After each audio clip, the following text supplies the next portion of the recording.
අචි ඔන්නවා ඊයේ මං කිව්ව විදිහටම ඊයේ ඉවෙන්ට් එක ලොග් වලින් තමයි ෂූට් කරේ. හැබැයි එතන ඉදපු එක්කෙනෙක් මේ රෝ වීඩියෝ කියලා එකක් ගැන කිව්වනේ. එතකොට රෝ වීඩියෝ ලොග් වීඩියෝ කියන්නේ දෙකම එකක් නෙමෙයිද? අයියෝ නෑ. ලොග් වීඩියෝයි රෝ වීඩියෝ කියන්නේ තනිකරම දෙකක්.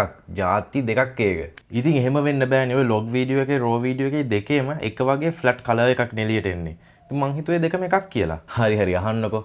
ලොග් වීඩියෝ කියන්නේත් සාමාන්‍ය කැමරාවකින් එන අනිත් වීඩියෝ වගේම කම්ප්‍රෙස් වෙච්ච වීඩියෝ ෆයිල් එකක්. හරියට MP4 ෆයිල් එකක් වගේ. ඒකේ වෙනසකට තියෙන්නේ ඒකේ පික්චර් ප්‍රොෆයිල් එකයි. එහෙම නැත්නම් ෆිල්ටර් එකක් වගේ පාවිච්චි කරලා තමයි අර ෆ්ලැට් කලර් අවුට්පුට් එක දීලා තියෙන්නේ. එඩිට් එකේදී වැඩිපුර ඩීටේල්ස් සහ කලර්ස් ගන්න පුළුවන් වෙන විදිහට. අනික් අතින් ගත්තාම රෝ වීඩියෝ කියන්නේ තනිකරම වෙනස් දෙයක්. රෝ වීඩියෝ එකෙන් වෙන්නේ තනිකරම වගේ කැමරා එකේ සෙන්සර් කරන data ටික ඒ විදිහට කිසිම කම්ප්‍රෙෂන් එකක් නැතුව ඒ ෆයිල් එක එහෙම්ම අවුට් කරන එකට. එතකොට හරියට කියනවා නම් අපිට රෝ වීඩියෝ එකකට වීඩියෝ එකක් කියලා කියන්නත් බෑ. මොකද ඒකේ තියෙන්නේ ones and zeros. ඒ කියන්නේ කැමරා එකේ සෙන්සර් කරන data ටික විතරයි. ඒක තනිකර data ෆයිල් එකක්. ඒ කියන්නේ ලොග් කියන්නේ බාගෙට ප්‍රොසෙස් කරපු වීඩියෝ එකක්.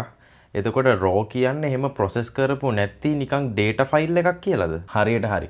ලොග් වීඩියෝ ෆයිල් එකක් ඇතුලේ අපිට එඩිට් එකේ වෙනස් කරන්න බැරි white balance, sharpness වගේ data තියෙනවා. ඒ වුණාට රෝ වීඩියෝ ෆයිල් එකක් ඇතුලේ එහෙම මුකුත් නැහැ. මම මේකට වඩා හොඳ උදාහරණයක් දෙන්නම්. ඔයාලා දැකලා තියෙන සුපර් මාකට් වල පීසා තියෙනවා බාගෙට හදපුවා විකුණන්න. ගෙදර ගිහින් oven එකේ දාලා බේක් කරලා හදාගන්න කියලා. ලොග් වීඩියෝ කියන්නේත් අන්න ඒ වගේ බාගෙට හදපු පීස් එකක්.